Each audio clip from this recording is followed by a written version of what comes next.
Sir మీ girl friend మీ మీద falls rape case అనేది పెట్టిందా? అయితే గుర్తుపెట్టుకోండి, ఇక మీద నుండి అటువంటి అఫెన్స్ అనేవి చెల్లవన్నమాట.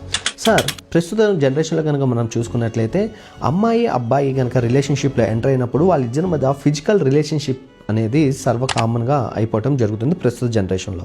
సో అమ్మాయి అబ్బాయి ఏమనుకుంటారు, పెళ్లి చేసుకుందాం అనుకుంటారు. కానీ కొన్ని అనివార్య కారణాల వల్ల ఈ అబ్బాయి కానీ అమ్మాయి కానీ పెళ్లి చేసుకోకపోవటం వీలు కాకపోవడం వల్ల వాళ్ళు బ్రేకప్ అయిపోవడం జరుగుతుంది. ఇటువంటి సందర్భంలో అమ్మాయిలు ఏం చేస్తున్నారంటే అబ్బాయిల మీద రేప్ కేసు అనేది పెట్టడం జరుగుతుంది. ఎందుకంటే నువ్వు నన్ను పెళ్లి చేసుకుంటానో పెళ్లి చేసుకోలేదు, నన్ను ఫిజికల్గా యూజ్ చేసుకున్నావు కాబట్టి నీ మీద నేను రేప్ కేసు పెడుతున్నానని పోలీస్ స్టేషన్లోకి వెళ్ళిపోయి రేప్ కేసు పెట్టడం జరుగుతుంది. మరి ఈ రేప్ కేసు కనుక పెట్టినట్లయితే దీనికి శిక్ష అనేది ఏ విధంగా ఉందంటే not less than 10 years or life, అంటే జీవితకాలం కూడా శిక్ష పడేటటువంటి అవకాశం అనేది ఈ యొక్క రేప్ కేసులో ఉందన్నమాట.